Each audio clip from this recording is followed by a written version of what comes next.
சந்திப்பதிலும் உங்களுடைய சத்தத்தை கேட்டதிலும் என் தேவாதி தேவனுக்கு கோடான கொடி ஸ்தோத்திரங்களையும் நன்றிகளையும் நான் நேரெடுக்கிறேன்.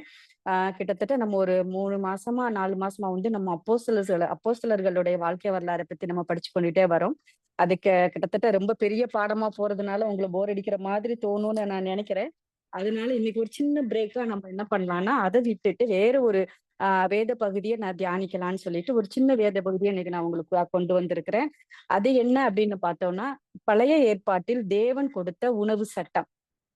ஏன்னா தேவன் வந்து இப்ப சிலவற்றை செய்யணும், சிலவற்றை செய்யக்கூடாது அப்படிங்கிறதற்காக வந்து நம்மளுக்கு என்ன பண்றாங்கன்னா, சில சட்டதிட்டங்களை வந்து குடுத்து வச்சிருக்காங்க.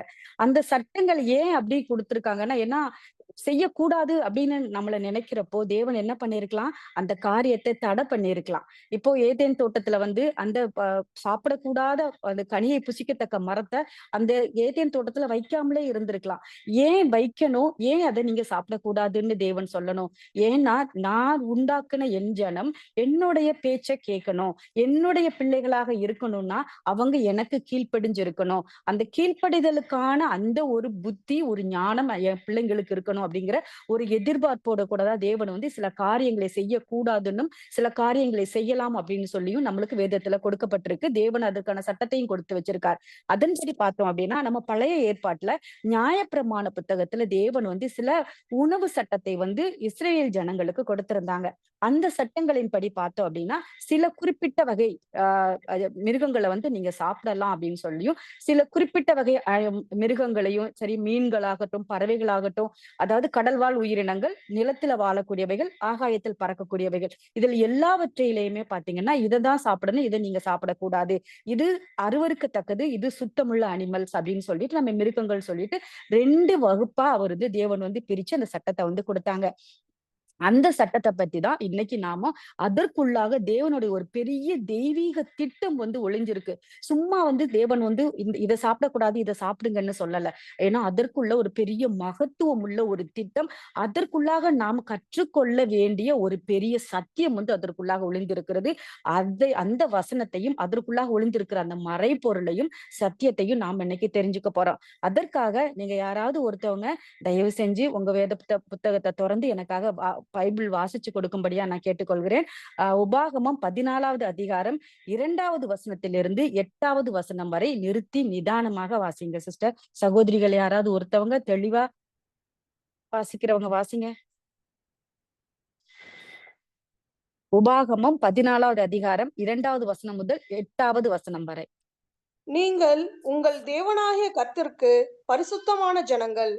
பூமியின் மீதெங்கும் உள்ள எல்லா ஜனங்களிலும் உங்களையே கர்த்தர் தமக்கு சொந்த ஜனங்களா இருக்க தெரிந்து கொண்டார். அருவருப்பானதொன்றையும் புசிக்க வேண்டாம். நீங்கள் புசிக்க தக்கதாகவும் மிருகங்களாவன மாடு, செம்பரியாடு, வெள்ளாடு, மானும், வெளிமானும், கலைமானும், வரையாடும், புள்ளிமானும், சருகுமானும், புல்வாயுமே. மிருகங்களில் விரிகுளம்பு உள்ளதாய் இருந்து விரிகுளம்புகள் 2ஆக பிரிந்திருக்கிறதும் அசை போடுகிறதுமான சகல மிருகங்களையும் நீங்கள் புசிக்கலாம். அசை போடுகிறவைகளாயிலும் விரிகுளம்பு உள்ளவைகளிலும் நீங்கள் புசிக்க தகாதவைகள் எவைகள் என்றால் ஒட்டகமும் முசலும் குளிமுசலுமே. அவைகள் அசை போட்டும் அவைகளுக்கு விரிகுளம்பு இல்லை, அவைகள் உங்களுக்கு அசுத்தமாய் இருப்பதாக. பன்றியும் புசிக்க தகாதது, அது விரிகுளம்பு உள்ளதாய் இருந்தும் அசை போடாதாய் இருக்கும், அது உங்களுக்கு அசுத்தமாய் இருப்பதாக. இவைகளின் மாமிசத்தை புசியாமலும் இவைகளின் உடலை தொடாமலும் இருப்பீர்களாக. சிஸ்டர், இதுல பாத்தீங்கன்னா தேவன் வந்து ரொம்ப தெளிவா என்ன பண்ணிருக்காங்கன்னா ஒரு உணவு சட்டத்தை வந்து நம்மளுக்காக கொடுத்திருக்காங்க. அதை நம்ம வேதத்திலையும் பதிவு செய்து வச்சிருக்காங்க. அப்படி பார்த்தோம் அப்படின்னா நம்மளுக்கு என்ன புசிக்கத்தக்க மிருகங்கள், புசிக்கத்தகாத மிருகங்கள். புசிக்கத்தக்க மிருகங்கள் அப்படின்னு பார்த்தோம்னா மாடு, செம்மறியாடு, வெள்ளாடு, மான் வகைகள். விரிகுளம்புள்ள மிருகங்கள், உங்களுக்கு விரிகுளம்புனா என்னன்னு தெரிஞ்சிருக்கும்னு நினைக்கிறேன். கால் வந்து 2ஆக பிளந்து இருக்கும். அதோட பாத பகுதி பாத்தீங்கன்னா ஆடு மாடுக்கெல்லாம் நீங்க இந்த நம்ம வில்லேஜ் பகுதியை, நம்ம கிராமத்து பகுதியை சேர்ந்தவங்களா இருந்தாங்கன்னா மாடுக்கு வந்து லாடம் அடிக்கிறதெல்லாம் நீங்க பார்த்திருக்கலாம். கீழே ஒரு சின்ன பிளேட் மாதிரி வச்சு மாடு அந்த வண்டி ஓட்டத்தக்கதாக அந்த காளை மாடு, ஆண் மாடுகளுக்கெல்லாம் அந்த அந்த அது ரோட்ல நடந்து போகிறப்போ கற்களோ, ஆணிகளோ இல்லைன்னா ஏதாவது கண்ணாடி துண்டுகளோ அதோட காலை சேதப்படுத்திடாம இருக்கணும் அப்படிங்கிறதற்காக ஒரு லாடம் மாதிரி ஒரு ஒரு ஒரு இரும்பான ஒரு ஒரு பிளேட் மாதிரி வச்சு டைட் பண்ணுவாங்க. அந்த அந்த மாதிரி நீங்க பார்த்திருந்தீங்கன்னா, நீங்க என்ன பண்ணிருக்கலாம், மாடோட விரிகுளம்ப நீங்க பார்த்திருக்கலாம். கால் பகுதி வந்து பாத பகுதி வந்து 2ஆக பிளந்திருக்கும். 4 கால்களுமே அந்த மாதிரியான ஒரு அமைப்பை கொண்டிருக்கும். அதுதான் விரிகுளம்புல கால்களை கொண்ட மிருகங்கள். அசை போடும் சகலவித மிருகங்களையும் நீங்கள் புசிக்கலாம். அசை போடுகிறது என்ன என்ன அது ஒரு வாட்டி அது போய் என்ன பண்ணும்னா, அவசர அவசரமா என்ன பண்ணும், புல்வெளியில நீங்க மாட நம்ம மேய்ச்சலுக்கு கொண்டு போறப்ப பார்த்திருக்கலாம்.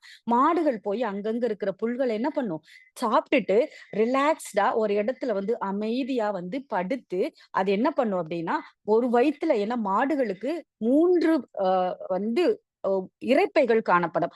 அது ஒரு இரைப்பையில டெம்பரவரியா சாப்பிட்ட அந்த இரைப்பையில இருந்த அந்த உணவை மீண்டுமாய் அது என்ன பண்ணும்னா, தன்னுடைய வாய்க்கு கொண்டு வந்து அதோட எச்சிலோட சேர்ந்து அதை மீண்டுமாய் நன்றாக அரைத்து நல்ல சுவைத்து அது என்ன பண்ணும், 2வது வயிறுக்கு அனுப்பும். அங்கதான் அதுக்கு ப்ராப்பரான டைஜஷன் நடந்துதான் என்ன பண்ணும், அது இன்னொரு இரைப்பைக்கு செல்லும். அதன் மூலதான் அதோட உள் சத்துக்கள் எல்லாம் உறிஞ்சப்பட்டு அதோட ரத்தத்துல கலந்து நம்மளுக்கு பாலாக நம்மளுக்கு கொடுக்கும். அதே போல எல்லா ஆடுகளும் என்ன பண்ணும், அசை போடும். அதே போல விரிகுளம்புள்ள அசை போடுகிற சகலவித நம்ம என்ன பண்ணலாம், மிருகங்களையும் நம்ம சாப்பிடலாம். அதுக்கப்புறம் பாத்தீங்கன்னா சில சில மிருகங்கள் 17வது அதிகாரம் 14வது அதிகாரம் 7வது வசனத்துல பார்த்தோம். அசை போடுகிற விரிகுளம்பு இல்லாத மிருகங்கள் இருக்கு. அதுல ஒட்டகம், முசல், புள்ளிமுசல் அவைகள் அசுத்தமானவைகள். அவைகள் என்ன போடும், அசை போடும். ஆனா அதற்கு விரிகுளம்பு இல்லை, கால்கள் 2ஆக பிளந்திருக்காது. அந்த இதையும் நாம சாப்பிடக்கூடாது. 14வது அதிகாரம் 8வது வசனத்துல விரிகுளம்பு இருக்கும். ஆனால் வீடியோ வீடியோ ஆன் பண்ணணுமா sister? Okay okay. Sister. Thank you. விரிகுளம்பு இருக்கும், ஆனால் அசை போடாத மிருகங்கள் அப்படின்னு பார்த்தோம். ஏன்னா அவங்களுக்கு கால்கள் 2ஆக பிளந்திருக்கும். ஆனா என்ன பண்ணாது, அது அசை போடாது. அந்த அசை போடாத மிருகங்கள்ல என்னன்னு பாத்தீங்கன்னா பன்றி. இவைகளை நாம் புசியாமலும் தொடாமலும் இருப்பீர்களாக.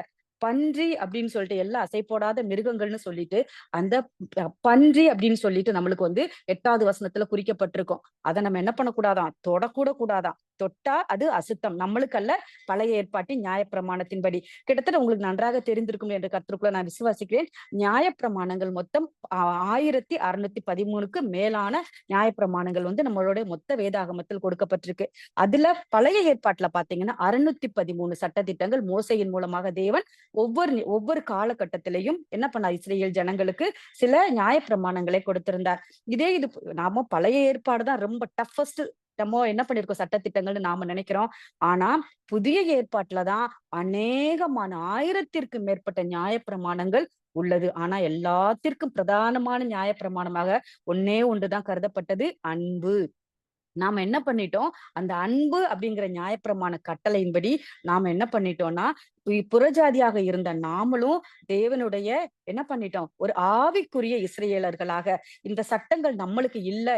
என்ன எல்லா சட்டங்களும் பாத்தீங்க அப்படின்னா பழைய ஏற்பாட்டுல கொடுக்கப்பட்ட சட்டங்கள் எல்லாமே தேவனுடைய சொந்த ஜனமாகிய இஸ்ரவேலருக்கு தான், நம்மளுக்கு இல்ல. நாம இஸ்ரவேல் ஜனங்கள், எக்ஸ்கியூஸ் மீ, நம்ம கிடையாது. ஆனா என்ன பண்ணிட்டோம், நாமும் புதிய ஏற்பாட்டில் நம்ம இயேசு கிறிஸ்துவின் ரத்தத்தினால மீட்டு கொண்ட அந்த ஜனமாகிய நாமும் ஆவிக்குரிய இஸ்ரவேலர்களாக, காட்டு ஒலிவ மரமாக இருந்த நம்மை ஆபிரகாமின் சந்ததியாக தேவன் என்ன பண்ணினார், அந்த ஒலிவ மரத்தோட கூட ஒட்ட வைத்து நம்மை ஆவிக்குரிய இஸ்ரவேலர்களாக நம்மளை தெரிந்து கொண்டார். அப்போ இந்த சட்டதிட்டங்கள் நம்மளுக்குமானவை. ஆனா நியாயப்பிரமாணத்தின் நிறைவேறுதலாக இயேசு கிறிஸ்து என்ன பண்ணிட்டாங்க, எல்லாத்தையும் நிறைவேறிட்டாங்க. ஆனா இந்த சட்டதிட்டங்கள் இப்போ கொடுக்கப்படல, இல்ல. ஏன்னா அவர் என்ன பண்ற, நியாயப்பிரமாணத்தை எல்லாம் நிறைவேற்றி சிலுவையில் அவர் என்ன பண்ணிட்டார், நியாயப்பிரமாணங்களை வெட்டி சிறந்து நானே நியாயப்பிரமாணத்தின் நிறைவேறுதல் என்று சொல்லி எல்லாவற்றையும் நிறைவேற்றி விட்டு அவர் உயிர்த்தெழுந்து நம்மை மீண்டுமாய் கூட்டி செல்லும்படியாக சென்றிருக்கிறார். மீண்டுமாய் அவருடைய வருகைக்காக நம்ம காத்து கொண்டிருக்கிறோம். அப்படிப்பட்ட நாம இந்த சட்டத்தின்படி நாம வருகிறோமா, அதை தான் நாம இப்ப பார்க்க போறோம். இப்போ நம்ம அசை போடுகிற, அசை போடாத, விரிகுளம்புள்ள, விரிகுளம்பு இல்லாத மிருகங்களை பத்தி நாம பார்த்துட்டோம். இத நாம என்ன பண்ண போறோம்னா, அத நம்ம பிரிச்சு ஆராய போகிறோம். எபிரேயர் 10வது அதிகாரம் 1வது வசனம் வாசிங்க சிஸ்டர். யாராவது இப்ப ரீட் பண்ண சிஸ்டர், வாசிங்க சிஸ்டர். எபிரேயர் 10:1. இப்படி இருக்க நியாயப்பிரமாணமானது வரப்போகிற நன்மைகளின் பொருளாயிராமல் அவைகளின் நிழலாய் மாத்திரம் இருக்கிறபடியால் வருஷந்தோறும் இடைவிடாமல் செலுத்தப்பட்டு வருகிற ஒரே விதமான பலிகளினாலே அவைகளை செலுத்த வருகிறவர்களை ஒரு காலும் பூர்ணப்படுத்த மாட்டாது. இப்போ நம்ம என்ன பண்ணிட்டோம், நியாயப்பிரமாணம் வந்து பழைய ஏற்பாட்டுல கொடுக்கப்பட்ட நியாயப்பிரமாணம் வரப்போகிற நன்மைகளின் என்ன பண்ணிருக்கு, பொருளாய் இராமல் நிழலாய் மாத்திரம் இருக்கிறது. ஏன்னா பழைய ஏற்பாட்டுல கொடுக்கப்பட்ட நியாயப்பிரமாணம் என்ன பண்ணு, ஒரு ஃபுல்ஃபில்லான ஒரு நியாயப்பிரமாணமாக இல்ல. ஏன்னா அது நம்மளுக்கு நிழலாக, ஒரு எக்ஸாம்பிளாக தான் அது கொடுக்கப்பட்டிருக்கு. இயேசு கிறிஸ்து புதிய ஏற்பாட்டுல வந்துதான் என்ன பண்ணாரு, நிறைவேற்றினார். அப்போ அந்த நிழலாய் மாத்திரம் இருக்கிறது அப்படின்னா இயேசு கிறிஸ்து தான் பழைய ஏற்பாட்டில் நிழலாக இருந்தார், புதிய ஏற்பாட்டில் நிஜமாக இருந்தார். எப்பவுமே புதிய ஏற்பாட்டையும் பழைய ஏற்பாட்டையும் நம்ம படிக்கிறப்போ பாத்தீங்க அப்படின்னா, கர்த்தர் அப்படிங்கிற போட்டிருக்கிற எல்லா வார்த்தைகளும் பழைய ஏற்பாட்டுல யாவே தேவனை குறிக்கும். புதிய ஏற்பாட்டுல கர்த்தர் அப்படிங்கிற வர்ற அந்த இடத்துல எல்லாம் நம்ம இயேசு கிறிஸ்துவை குறிக்கும். அப்படி இல்ல, பிதாவாகிய தேவனை குறிக்கணும் அப்படின்னா பிதாவாகிய தேவன் அப்படிங்கிற அந்த ஒரு பதத்தை யூஸ் பண்ணிருப்பாங்க. அதனால நம்ம என்ன பண்ணணும், படிக்கிறப்போ சரியான வார்த்தை கர்த்தர் அப்படிங்கிறது பழைய ஏற்பாட்டுல யாரை குறித்து சொல்லப்பட்டிருக்கு, புதிய ஏற்பாட்டுல கர்த்தர் அப்படிங்கிறது யாரை பற்றி சொல்லப்பட்டிருக்கு, நம்ம என்ன பண்ணணும், பகுத்து ஆராய்ந்து நாம வேதத்தை படிக்கிற பிள்ளைகளாக நம்ம காணப்படணும். இப்ப பார்த்தோம் அப்படின்னா மாடு, இப்ப எக்ஸாம்பிளா நம்ம என்ன பண்றோம், புசிக்கத்தக்க மிருகங்கள் அப்படிங்கிறப்போ மாடு அப்படிங்கிறத நம்ம எடுத்து பார்த்தோம் அப்படின்னா அது என்ன பண்ணும், அசை போடுகிற மிருக ஜீவன்களை சேர்ந்தது. அதற்கு ஒன்றுக்கு மேற்பட்ட வயிறுகள் காணப்படுகிறது. அது மோஸ்ட்லி பாத்தீங்கன்னா அசை போடுகிற மிருகங்கள் எல்லாமே ஒன்லி ஹெர்பிவோரஸ் அனிமல்ஸா இருக்கும். அது தாவர உண்ணி அந்த வகையை சார்ந்த ஒரு மிருகங்களாக காணப்படும். இதுக்கு வந்து எல்லா டைமும் அது என்ன பண்ணும், உணவு கிடைக்கும் போது மட்டும்தான் அது சாப்பிடும். எல்லா நேரத்திலையும் அவுத்தி விட்ட உடனே போய் சாப்பிடாது. இப்ப மாடுகளை மேய்ச்சலுக்கு கொண்டு போனவங்க பாத்தீங்கன்னா காலையிலயும் சாயந்தரம் தான் மேய்ச்சலுக்கு கொண்டு போவாங்க. உச்சி வேளையில அதை கொண்டு போக மாட்டாங்க. ஏன்னா அதுக்கு ஒரு பர்டிகுலர் டைம், அப்போ மட்டும்தான் அது என்ன பண்ணுவாங்க, போகும். அப்போ உணவு கிடைக்கும் போது மட்டும்தான் அது என்ன பண்ணும், அந்த சாப்பாடை சாப்பிடும். அதுவும் அது செத்த மிருகங்களையோ, செத்து போன அழுகி போன பறவையோ, மற்ற இறந்து போய் தெருவில் கிடக்கிறதையோ அவைகள் வந்து சாப்பிடாது, மாமிசத்தை உண்ணாது. அதுவும் இல்லாம மாடுகளுக்கு நீங்க பார்த்திருந்தீங்கன்னா கால்கள் வந்து விரிகுளம்பு உள்ளதாக அது காணப்படும். இப்போ புதிய ஏற்பாட்டுல படி பார்த்தோம்னா நாம என்ன பண்ணிருக்கிறோம், ஆவிக்குரிய உணவை உண்ணுகிற பிள்ளைகளாக தேவன் நம்மளுக்கு அந்த சட்டத்தை நம்மளுக்கு மாற்றி கொடுத்திருக்கிறார். அதில் நியாயப்பிரமாணத்தின்படி நம்மளுக்கு அந்த சட்டத்திட்டம் நம்மளுக்கானது அல்ல. ஏன்னா புதிய ஏற்பாட்டின்படி நம்மளுக்கு என்ன வந்துருச்சு, வெளியில இருந்து போகிற உணவு உன்னை தீட்டுப்படுத்தாது, உன்னுடைய இருதயத்திலிருந்து உன் வாயின் வழியாக வெளியில் வருகிறது தான் உன்னை தீட்டுப்படுத்துன்னு சொல்லி அந்த நியாயப்பிரமாணத்தை இயேசு கிறிஸ்து என்ன பண்ணினார், மாற்றி அமைத்து கொடுத்தார். அப்போ நாம எல்லாத்தையும் சாப்பிடலாம், ஆனா நம்ம என்ன பண்ணக்கூடாது, இருதயத்தில் வஞ்சனையுள்ள பிள்ளைகளாக வாயிலிருந்து வருகிற வார்த்தை தான் நம்மளை தீட்டுப்படுத்தும். அதுல நம்ம கவனம் உள்ள பிள்ளைகளாக இருக்கும். வெளியில இருந்து சாப்பிடுற உணவு நம்மளை தீட்டுப்படுத்தவோ அசுத்தப்படுத்தவோ மாட்டாது. ஆனா இருதயத்தின் நினைவுகள் தான் நம்மளை என்ன பண்ணும், இருதயத்தின் நினைவுகளினால் என்ன நிறைவினால் வாய் பேசும். அப்ப நம்ம என்ன நினைக்கிறோமோ அததான் பேசுவோம், என்ன நினைக்கிறோமோ அததான் செய்வோம். அதுதான் நம்மளை தீட்டுப்படுத்தும். இப்போ அந்தக்குரிய அந்த உணவு சட்டம் அப்படின்னு பார்த்தோம்னா சங்கீதம் 37வது அதிகாரம் 3வது வசனம் வாசிங்க சிஸ்டர். சங்கீதம் 37:3. கர்த்தரை நம்பி நன்மை செய், தேசத்தில் குடியிருந்து சத்தியத்தை மேய்ந்து கொள். நாம என்ன பண்ணணுமா, இந்த தேசத்துல நம்மளுக்கு எல்லாத்தையுமே என்ன பண்ணிருக்கு, அனுபவிக்க நம்மளுக்கு அதிகாரம் இருக்கு. ஆனால் அது எல்லாமே நம்மளுக்கு என்ன பண்ணாது, நம்மளுக்கு அது ஒரு தகுதியா இராது. அப்படி இருக்கிறப்போ இந்த தேசத்துல இருந்து எல்லாத்தையும் அனுபவிக்கிற நாமோ எதை மேய்ந்து கொள்ளணுமா, அந்த மாடுகளை போல நாம என்ன பண்ணணுமா, சத்தியத்தை மேய்ந்து கொள்ளணும். எப்படி மாடு வந்து பல பச்சை கலர்ல இருக்கிற புல்லு, அதுக்கப்புறம் காய்ந்து போன புல்லு, காய்ந்து போன கலர் அப்படின்னு பாத்தீங்கன்னா ஒரு ஒரு வெளிர் பழுப்பு கலர்ல இருக்கும். அந்த மாதிரியான அந்த புல்களை மேய்ந்துட்டு வர்ற அந்த மாடு நம்மளுக்கு கொடுக்கிற பால் நல்ல வெண்மையான சுத்தமான கலப்படம் இல்லாத பாலை கொடுக்குது. அதே போல நாமளும் என்ன பண்ணணும், இந்த தேசத்துல நம்ம எல்லாம் வேற வேற பகுதியில இருக்கோம். இன்னைக்கு நானும் செல்வி சிஸ்டர் பஹ்ரைன்ல இருக்கோம். வேற வேற நம்ம இந்தியால நிறைய சிஸ்டர்ஸ் இருக்காங்க. கர்த்தருக்கு சித்தமான இன்னும் வேற கண்ட்ரில இருந்து நம்மளுக்கு சிஸ்டர்ஸ் வந்து ஜாயின் பண்ணுவாங்களா இருக்கும். அப்ப வேற வேற தேசத்துல நம்ம வேற வேற இடத்துல இருந்தாலும் நாம என்ன பண்றோம், சத்தியத்தை சத்தியமாக மேய்ந்து கொள்ளுகிறோம். அப்ப நாம என்ன பண்றோம், வேற வேற இடங்கள்ல இருந்தோ வேற வேற வேத பகுதியை நம்ம படிச்சாலும் நம்மளுடைய எண்ணமும் ஓட்டமும் என்ன பண்ணுது, ஒரு மையப்புள்ளியில வந்து நிற்குது. அது என்னது, இயேசு கிறிஸ்து என்கிற அந்த பிரதானமான நம்மளுடைய மேய்ப்பன் நம்மளுக்காக இருக்கிறார். அந்த மேய்ப்பன் நம்மளை என்ன பண்றார், புல்லுள்ள இடங்களில் மேய்க்கிறார். நாம என்ன பண்றோம், அந்த சத்தியம் அவர் மேய்த்து கொண்டு போன மேய்ச்சலில் நாம என்ன பண்றோம், நல்ல சத்தான ஆகாரமாகிய அந்த புல்லாகிய சத்தியத்தை மேய்ந்து நம்ம என்ன பண்ணணுமா, ஆரோக்கியமுள்ள ஒரு என்ன பண்ணணும், ஒரு கிறிஸ்துவை பிரதிபலிக்கிற ஒரு ஜனமாக நாம காணப்படணும். எபிரேயர் 5வது அதிகாரம் 12, 13வது வசனத்தை வாசிங்க சிஸ்டர். எபிரேயர் 5வது அதிகாரம் 12, 13. காலத்தை பார்த்தால் போதகராய் இருக்க வேண்டிய உங்களுக்கு தேவனுடைய வாக்கியங்களின் மூலம் உபதேசங்களை மறுபடியும் உபதேசிக்க வேண்டியதா இருக்கிறது. நீங்கள் பலமான ஆகாரத்தை அல்ல, பாலை உண்ணத்தக்கவர்களானீர்கள். பால் உண்கிறவன் குழந்தையா இருக்கிறபடினாலே நீதியின் வசனத்தில் பழக்கம் இல்லாதவனாய் இருக்கிறான். நாம என்ன பண்றோம், சத்தியத்தை கேட்கிறோம். கேட்டுட்டு ஓகே எனக்கு இந்த சத்தியம் போதும், நானும் இந்த சத்தியத்தை இன்னைக்கு நான் கேட்கிறேன் அப்படின்னு சொல்லிட்டு நம்ம பாலுண்ணுற பிள்ளைகளாவே இருக்காது. பாலே நம்ம குடிச்சிட்டு இருந்தோம்னா எப்ப நம்ம பிரியாணி சாப்பிடுறது, பிரியாணி சாப்பிடுறதா இருந்துச்சுன்னா நம்ம என்ன பண்ணணும், அதற்கேத்த மாதிரி நம்மளோட உடலும் நம்மளுடைய வயிற்றின் அமைப்பும் நம்மளோட வயசு நம்ம வளர வளர நம்ம என்ன பண்ணும், நம்மளுடைய உடல் நம்ம உள் உறுப்புகள் எல்லாம் மாற்றம் பெறும். அதுவும் வளர்ந்து கொண்டே போகும். இல்ல நான் 20 வயசு 25 வயசுலயே நான் பால் குடிப்பேன் அப்படிங்கிறவங்களுக்கு நம்ம இன்னும் இல்ல. ஏன்னா ஒரு ஸ்டேஜ் வரைக்கும் தான் நம்ம பால் குடிச்சோம். அதுக்கப்புறம் ஒரு செமி சாலிட் ஃபுட்டுக்கு கொண்டு போவாங்க. அதுக்கப்புறம் சாலிட் ஃபுட்டுக்கு கொண்டு போவாங்க. அப்படியே நம்ம என்ன உணவு பழக்கத்தை மாற்றிக்கொண்டே போகிறோம். ஆனா பைபிள் படிக்கிறதுல மட்டும் நாம என்ன பண்றோம், இன்னும் பாலுண்ணுகிற பிள்ளைகளாக யாராவது நம்மளுக்கு சொல்லி கொடுப்பாங்க, யாராவது தெளிவுபடுத்துவாங்க அப்படின்னு சொல்லிட்டு நாம என்ன பண்ணிடுறோம், அடுத்தவங்களை டிபெண்ட் பண்ணியோ இல்லைன்னா சர்ச்சை டிபெண்ட் பண்ணியோ நம்ம என்ன பண்ணிடுறோம், இருந்துடுறோம். அப்படி இல்லாத பிள்ளைகளாக நம்ம என்ன பண்ணிடும், வேதத்தை உட்கார்ந்து நம்ம வேதத்தை ஒவ்வொரு நாள் ஒரு பெரிய ஒரு அற்புதமான விஷயம் என்னன்னா, வேதத்துல நம்ம இன்னைக்கு படிச்சோம் அப்படின்னா அதே வசனத்தை நீங்க ஒரு 2 மணி நேரம் கழிச்சு வாசிச்சீங்கன்னா அதோட மீனிங் பாத்தீங்கன்னா வித்தியாசமா புரியும். அதுக்கப்புறம் நீங்க ஒரு 2 மணி நேரம் கழிச்சு அதே வசனத்தை நீங்க அதே இடத்துல பைபிளை எப்படி வேதத்தை உங்க மடியில வச்சு படிச்சீங்களோ அதே மாதிரி படிச்சீங்கன்னா அதுவே வேற விதமா நம்மளுக்கு புரியும்.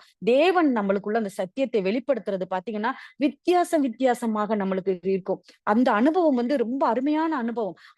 அந்த அனுபவத்திற்குள்ளாக கடந்து போகிற பிள்ளைகளாக இருக்கணும். எப்பவுமே நம்ம அடுத்தவங்களை டிபெண்ட் பண்ணாதபடி நாம என்ன பண்ணணும், இப்ப நம்ம ஒரு வயசு பெரிய பிள்ளைங்களாயிட்டோம் அப்படின்னா நம்ம என்ன பண்றோம், அம்மா நம்மளுக்கு சாப்பாடு ஊட்டுவாங்க. அதை விட பெரிய பிள்ளைங்களாயிட்டா நம்மளே சாப்பாடை போட்டு நம்மளே பரிமாறி நம்மளே சாப்பிடுவோம். அதை விட பெரிய பிள்ளைங்களாயிட்டோம்னா நாம என்ன பண்றோம், போய் சமைச்சு சாப்பிடுறோம்.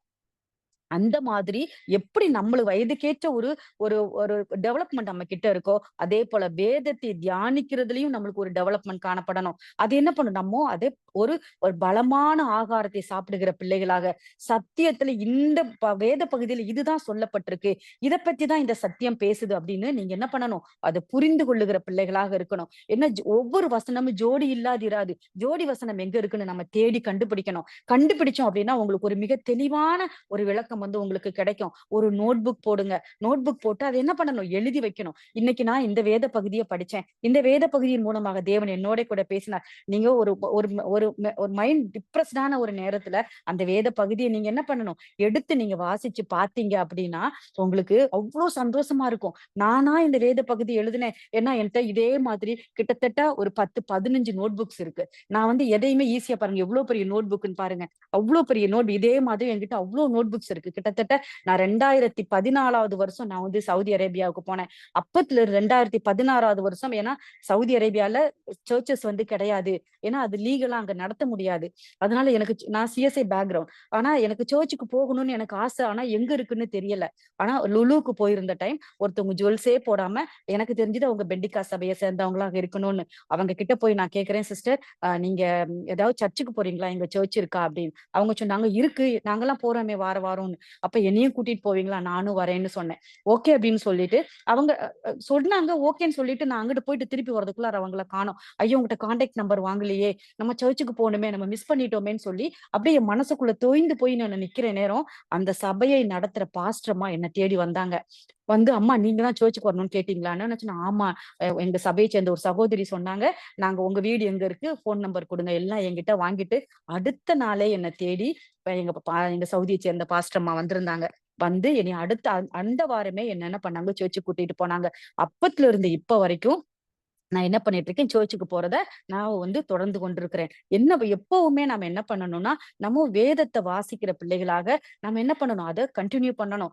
அப்பத்துல இருந்து இப்ப வரைக்குமே நான் என்ன பண்றேன், நோட் புக் போட்டு எழுதிக் கொண்டே வருகிறேன். அவ்ளோ நோட் புக்ஸ் என்கிட்ட இப்ப இருக்கு. ஏதாவது ஒரு மெசேஜ் எடுக்கணும் அப்டின்னா, நான் ஆராய்ந்து அறியணும் அப்டின்னா, நான் என்ன பண்ணுவேன், பழைய நோட்ஸ் எல்லாம் திருப்பி பார்ப்பேன். அப்போ நான் இவ்ளோ தூரம் நம்ம சத்தியம் படிச்சோமா? நம்ம இவ்ளோ தூரம் நம்ம எழுதுனோமான்னு சொல்லிட்டு எனக்கு அவ்ளோ சந்தோஷமா இருக்கும். அதனால தான் நான் சொல்றேன், எல்லா இடத்துலயுமே நான் மெசேஜ் குடுத்தேன்னா, நோட்ல எழுதுங்க அப்படின்னு சொல்றது என்னோட பழக்கமா போயிடுச்சு. அதனால நீங்க உங்களுக்குன்னு ஒரு மனசுக்கு தோணுச்சு அப்படின்னா, நீங்க நோட்டு போட்டு எழுதுகிற பிள்ளைகளாக அந்த ஏன்னா எழுதுறோம் அப்படின்னாலே, எப்பவுமே பார்த்தீங்கன்னா, எழுதுறத நீங்க மனசுல வாங்கி, அத ப ப ம என்ன பண்ணு ஞாபகத்துல வச்சு, அத இருதயத்துக்கு கொண்டு போய் பேனா வழியா நீங்க எழுதுறப்போ, உங்களுக்கு 2 பெனிஃபிட் கிடைக்கும். ஏன்னா ஞாபகம் உங்களுக்கு அதிகமாகும். இந்த வசனத்த நீங்க கேட்கிறீங்க, காது வழியா கேட்கிறீங்க, கை வழியா எழுதுறீங்க. அப்ப 2 வேலை நீங்க செய்யறதுனால, அந்த வார்த்தை உங்களுக்கு வந்து ஈஸியா வந்து பதியும். அப்போ நம்ம என்ன பண்ணணும்? அப்படி நம்ம பலமான ஆகாரத்தை சாப்பிடணும்னா, இந்த சின்ன சின்ன நுணுக்கங்கள நாம என்ன செய்யணும்? கற்றுக்கொள்ளுகிற பிள்ளைகளாக இருக்கணும். அப்போ பலமான ஆகாரத்தை உண்ணுகிற பிள்ளைகளாக நம்ம மாற வேண்டும். அதேபோல எபிரெயர் 5வது அதிகாரம் 11வது வசனத்த வாசிங்க சிஸ்டர். எபிரெயர் 5வது அதிகாரம் 11வது வசனம். இந்த மெல்கிசேதேக்கை பற்றி நான் விஸ்தாரமாய் பேசலாம். நீங்கள் கேள்வியில் மந்தம் உள்ளவர்களானபடியினால் அதை விளங்க பண்ணுகிறது அரிதா இருக்கும். இங்க பாத்தீங்கன்னா, கேள்வியால் மந்தம் உள்ளவராய் இருக்கிறபடியால், அப்ப நம்ம என்ன பண்ணக்கூடாது? நம்ம கேட்கிற விஷயத்துல நம்ம மந்தம் உள்ளவர்களாக இருக்கக்கூடாது. அந்த மாதிரியும் எடுத்துக்கலாம். அதை நம்ம விளங்க பண்ணுகிறதும் அரிதா இருக்கிறது. நம்ம என்ன பண்ணணும்? கேட்கிற விஷயத்த ஆராய்ந்து அறியணும். இந்த இது சரியான விஷயத்த சரியான நேரத்துல சொல்றாங்களா? இந்த விஷயம் சரியாக இருக்கிறதா? அப்படின்னு சொல்லி நம்ம என்ன பண்ணுகணும்? ஆராய்ந்து அறியணும். இந்த புல்ல தான் நான் சாப்பிடணும். இந்த புல்ல சாப்பிடக்கூடாது. இது கெட்டது அப்படின்னு நம்ம ஆராய்ந்து அறிகிற பிள்ளைகளாக காணப்படணும். அதே இதுல 14வது வசனம் வாசிங்க சிஸ்டர். எபிரெயர் 5:14 வாசிங்க சிஸ்டர். ஆகாரமானது நன்மை தீன்மை இன்னதென்று பயிற்சியினால் பகுத்தறியத்தக்கதாக முயற்சி செய்யும். ஞானோதரியங்களை உடையவர்களாகிய பூரண வயதுள்ளவர்களுக்கே தகும். நாம என்ன பண்ணணும்? சத்தியத்தை நன்றாய் அசை போடுகிற பிள்ளைகளாக வசனம் மாறி இருக்கும்னு நினைக்கிறேன். சத்தியத்தை நன்றாய் அசை போடுகிற பிள்ளைகளாக நாம காணப்படணும். இப்ப வந்து பாத்தீங்கன்னா, அசை போடுதல். அசை போடுதல் அப்படிங்கிற ப்ராசஸ் வந்து எப்படி நடக்கும்னா, எப்படி எடுத்துக்கணும் அப்படின்னா, சத்தியத்தை நன்றாக ஆராய்ந்து, வேதத்திற்கு இசைவாக இருக்கிறதா அப்படின்னு நம்ம என்ன பண்ணணும்? அறிந்து அந்த சத்தியத்தை நாம உண்ணணும். சத்தியத்தை உண்ணுதல் அப்படின்னா என்னது? நம்ம இருதயத்தில் நாம என்ன பண்றது? பதிந்து வைத்துக் கொள்ளுகிறது. அப்போ கேட்கிற சத்தியத்தை எல்லாம் சத்தியமாக நாம எடுத்துக்கொள்ளக் கூடாது. இப்ப யூடியூப்ல நம்ம ஆன் பண்ணிட்டோம்னா, நிறைய சத்தியங்கள் நம்மளுக்கு ஃப்ரீயாவே கிடைக்குது. இந்த கோவிட்ல பாத்தீங்கன்னா, நிறைய சத்தியங்கள், நிறைய விதமான சத்தியங்கள் வந்து நிறைய பேர் வந்து என்ன பண்றாங்க? யூடியூப்ல போட ஆரம்பிச்சுட்டாங்க. ஒரு 3 மினிட்ஸ் ரீல்ஸ் மாதிரி வர ஆரம்பிச்சிருச்சு. ஒரு 10 மினிட்ஸ் வீடியோவா வர ஆரம்பிச்சிருச்சு. அப்ப சத்தியம் வந்து நம்மளுக்கு அழகா கிடைக்குது. ஆனா, எல்லா சத்தியத்தையும் நாம என்ன பண்ணிடக்கூடாது? அப்படியே பார்த்துட்டு அப்படியே ஏற்றுக்கொள்ளக் கூடாது. சத்தியம் வசனத்தின்படி இவங்க போதிக்கிறாங்களா? அப்படின்னு நம்ம என்ன பண்ணணும்? ஆராய்ந்து அறிகிற பிள்ளைகளாக நம்ம காணப்படணும். 2 தீமோத்தேயு 4வது அதிகாரம் 3வது வசனம் வாசிங்க சிஸ்டர். 2 தீமோத்தேயு 4:3. எங்கள் சுவிசேஷம் மறைபொருளா இருந்தால் கெட்டு போகிறவர்களுக்கே அது மறைபொருளா டிவி ஆன் இருக்கிறது. பண்ணுங்க. அந்த பொம்பளை வந்துட்டான்னு நினைக்கிறேன். ஏனென்றால் அவர்கள் ஆரோக்கியமான உபதேசத்தை பொறுக்க மனதில்லாமல் செவித்திணர் உள்ளவர்களாகி தங்கள் சுய இச்சைகளுக்கேற்ற போதகர்களை தங்களுக்கு திரளாக சேர்த்து கொண்டு சத்தியத்துக்கு செவி விலக்கி கட்டுக்கதைகளுக்கு சாய்ந்து போகும் காலம் வரும். பாருங்க எவ்வளவு அழகா அந்த தீமோத்தேயு புத்தகத்துல எவ்வளவு அழகா எழுதப்பட்டிருக்கு பாத்தீங்களா? நம்ம என்ன பண்ணோம், சத்தியத்திற்கு வழி விலகி போகிற மாதிரியான போதனைகளும் சில நேரம் நம்மளுக்கு இப்போ வந்து கொண்டிருக்கிறது. அப்ப நம்ம சவுண்ட் டாக்டரின், ஆரோக்கியமான உபதேசம், பெராயா கிறிஸ்தவர்களை போல அவங்க பெராயா கிறிஸ்தவர்கள் கேட்ட சத்தியத்தை அவங்க ஓகே இன்னைக்கு நான் சத்தியம் கேட்டுட்டேன், எனக்கு இது ரொம்ப பிடிச்சிருந்துச்சுன்னு போயிடாம மனோவாஞ்சை உள்ளவர்களாய் என்ன பண்ணாங்களாம், குரூப்பா உட்காந்து குரூப் ஸ்டடி பண்ணினாங்களாம். அவங்க அந்த சத்தியத்தை சொன்ன சத்தியம் பைபிள் வேதத்தின் அடிப்படையில் இருக்கிறதா அப்படின்னு சொல்லி அவங்க என்ன பண்ணாங்களாம், ஆராய்ந்து அறிந்து நிதானித்து தெளிந்தார்கள். அந்த மாதிரி எழுதப்பட்டிருக்கு. அப்போ என்ன பண்ணணும், ஆரோக்கியமான உபதேசமாக அது இருக்கிறதா அப்படின்னு சொல்லி நாம பகுத்தறிகிற பிள்ளைகளாக காணப்படணும். அப்போஸ்தலர் 17:11 வாசிங்க சிஸ்டர். அப்போஸ்தலர் 17:11. அந்த பட்டணத்தார் மனோவாஞ்சையாய் வசனத்தை ஏற்றுக்கொண்டு காரியங்கள் இப்படி இருக்கிறதா என்று தினந்தோறும் வேத வாக்கியங்களை ஆராய்ந்து பார்த்ததினால் தெசலோனிக்கியில் உள்ளவர்களை பார்க்கிலும் நற்குணசாலிகளாய் இருந்தார்கள். ஏன்னா பெராயா கிறிஸ்தவர்கள் என்ன பண்ணினாங்க, அந்த வேதத்தை தியானிச்சதுனால, ஆராய்ந்து அறிந்ததுனால அவங்க என்ன பண்ணினாங்களாம், அவங்க பெரிய ஒரு வேதத்தை ஆராய்ந்து அவங்க என்ன பண்ண, வசனத்தை அப்படியே ஏற்றுக்கொள்ளாம ஆராய்ந்து அறிந்த பிள்ளைகளாக, வேதத்தில் தேர்ச்சி பெற்ற ஒரு பட்டணத்தாராக அவங்க காணப்பட்டாங்க. அதே போல அவங்களுக்கு மட்டும் அந்த அபிஷேகம் கிடைக்கப்படல. என்னைக்கு நம்ம நல்மனசாட்சியின் உடன்படிக்கையான ஞானஸ்நானத்தை பெற்றுக்கொண்டோமோ அன்றே நம்மளுக்கு பரிசுத்த ஆவியை கொடையாக பெற்றுக்கொண்டோம்.